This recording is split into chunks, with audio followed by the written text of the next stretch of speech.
Olá, eu sou Diego Mariano e nesta aula eu quero falar para você um pouquinho mais sobre a programação back-end.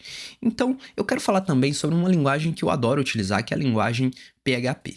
Eu tenho falado para você nas últimas aulas que um website ele tem que ter quatro características principais, né? Então ele deve ter estrutura, conteúdo, aparência, dinamismo e interatividade. Eu já trouxe para você que a estrutura e conteúdo ela é fornecida pelos arquivos no formato HTML, ou seja, pelas tags e pelos conteúdos que estão ali presentes no website, né? Títulos, textos, etc., imagens, entre outras coisas. Bom, no caso da aparência, a aparência em geral ela é fornecida pelos arquivos no formato CSS, ou seja, nas folhas de estilo, ou seja, margens, posicionamento, cores, com exceção das imagens, né? Essas coisas elas são fornecidas e providenciadas pelos arquivos de folhas de estilo em cascata. Mas tem outras duas características que a gente precisa falar, que é o dinamismo e a interatividade. Mas antes da gente tentar entender isso, vamos tentar relembrar como que um website vai funcionar quando ele estiver em produção. Ou seja, quando a gente está desenvolvendo o nosso site utilizando o HTML e CSS, geralmente nós estamos trabalhando no nosso próprio computador, ou seja, a própria máquina que se desenvolve e que fornece o conteúdo, o site, é a que você utiliza para acessar e testar.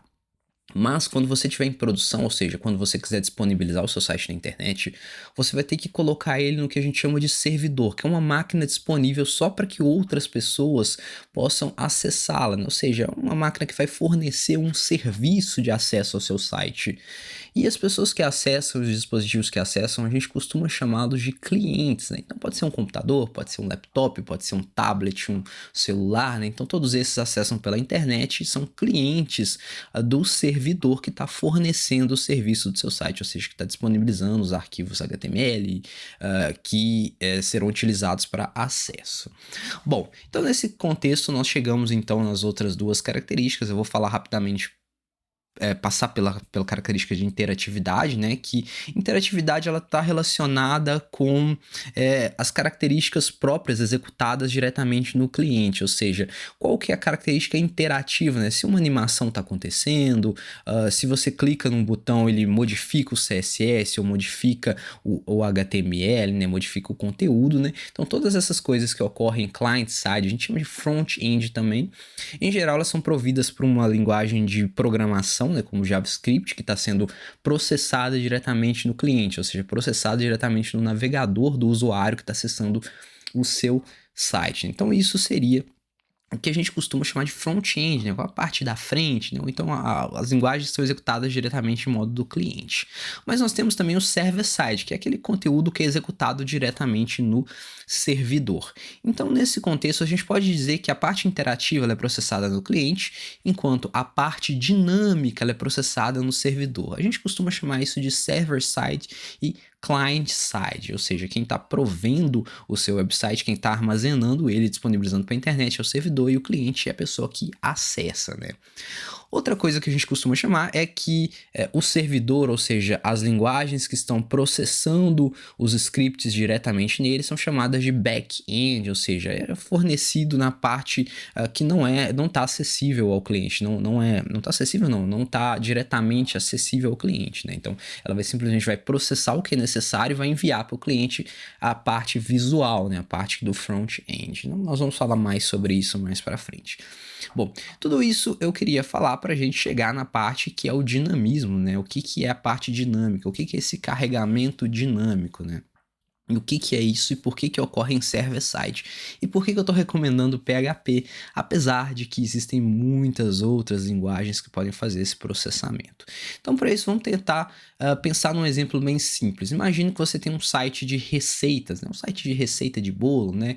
Então, quando você está construindo esse site, você vai ter a parte HTML desse site, né? Que vai ter as tags, né? Que vai ter o cabeçalho, vai ter a parte principal, que é o main, vai ter o rodapé, que é o footer, né? E vai ter os dados lá que está armazenando, né, o conteúdo desse site. O que é o conteúdo? Seria as receitas, né, o bolo de fubá, quais são os ingredientes, né, e quais são, sei lá, os direitos reservados, né, qual é a mensagem que você quer passar para o cliente, né, tudo isso vai ficar no HTML. Enquanto isso, nós temos a parte visual, a parte de aparência, os estilos, que vão ficar dentro do receita.css, ou seja, qual que é o tamanho do cabeçalho, qual que é a cor do cabeçalho, qual que é o alinhamento do texto, né? Então, tudo isso referente a estilo vai ficar dentro do arquivo CSS. Mas aí a gente vai pensar num determinado problema. Então, aqui nesse caso, nós temos uma receita, né, que é um bolo de fubá, então tá tranquilo. Mas imagina que à medida que o nosso site cresce, então nós já temos, sei lá, 1 milhão de receitas, né? Então você vai ter muito código repetido, né? Então não faz sentido, porque todo o cabeçalho das suas receitas, né, vai ser sempre o mesmo, né? Todo o rodapé vai ser sempre o mesmo, todo o estilo vai ser o mesmo. O que vai mudar é simplesmente o conteúdo. Então não faz sentido você manter várias cópias do seu código de conteúdo, do seu código de estilo, né? Então uma ideia que surgiu há muitos anos atrás é de separar o conteúdo da estrutura e fazer o preenchimento a criação desse site de uma maneira dinâmica, né? Então, ou seja, eu simplesmente colocaria o HTML sem os dados principais de conteúdo, né? Ou seja, qual que é a receita e tal, eu deixaria um espaço armazenado para isso, né? E aí eu separaria esse conteúdo num arquivo separado, ou então no que a gente chama de banco de dados, né? Num conjunto de dados, uma tabela separada, né? E aí eu vou utilizar uma linguagem de processamento back-end para fazer o preenchimento dinâmico e a construção de forma dinâmica desse website, ou seja, você vai economizar muito espaço, né? Você vai ter uma coisa muito mais eficiente para isso, né? Que você vai ter estrutura separada, né? E aí à medida que o seu usuário faz uma requisição, ele vai pegar o conteúdo e vai criar o site, vai preencher o site para ele, vai enviar o site para ele. Ou seja, você vai economizar muito espaço, você vai ter uma coisa muito mais eficiente. Uma maneira de fazer esse preenchimento dinâmico é por meio da linguagem PHP. PHP é uma linguagem de processamento server-side, uma linguagem de script, né?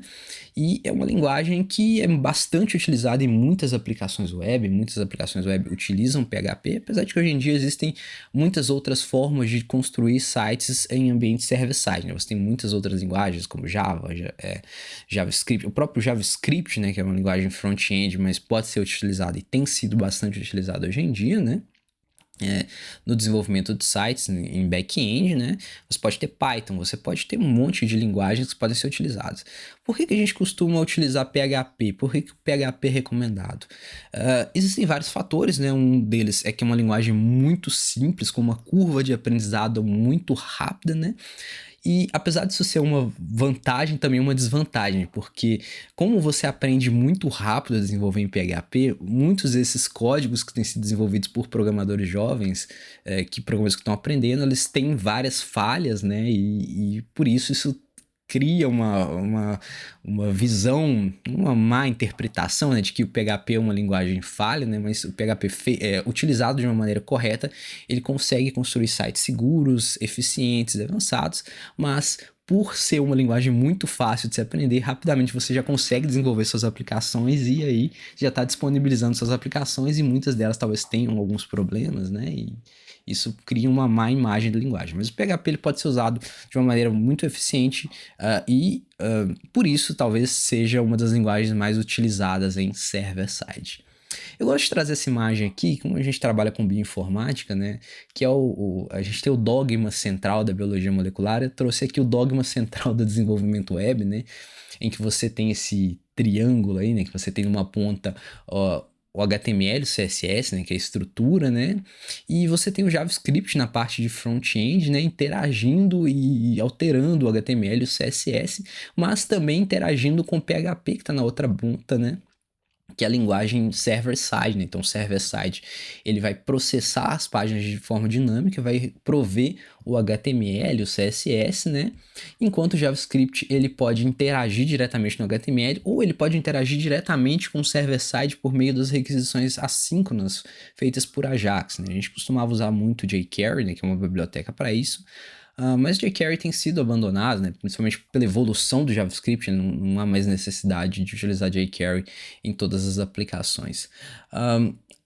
Cabe ressaltar, né, que o PHP, como eu disse, não necessariamente o back-end, o processamento em back-end precisa ser feito em PHP, né? Pode ser feito em Java, em Python, em Ruby, tem muitas outras linguagens, né? A gente gosta de utilizar do PHP primeiro, por ser uma linguagem muito simples de se aprender. Segundo, por ter uma comunidade muito ativa, né? Então, sempre que você tiver algum problema, você joga lá no Google qualquer coisa e você acha muito fácil a resposta, porque alguém já teve esse problema, já procurou a solução e a comunidade já auxiliou a pessoa a resolver aquele problema, então você resolve seus problemas muito fáceis. E o PHP tem uma documentação muito boa, né? Você pode jogar lá no php.net, você vai ter essa documentação. E é bem fácil de instalar, bem fácil de utilizar. Bom, nas próximas aulas eu vou trazer alguns exemplos de como nós podemos criar nossas primeiras aplicações utilizando PHP. Bom, pessoal, espero que essa aula tenha sido proveitosa. A gente se vê na próxima aula. Bons estudos e até mais!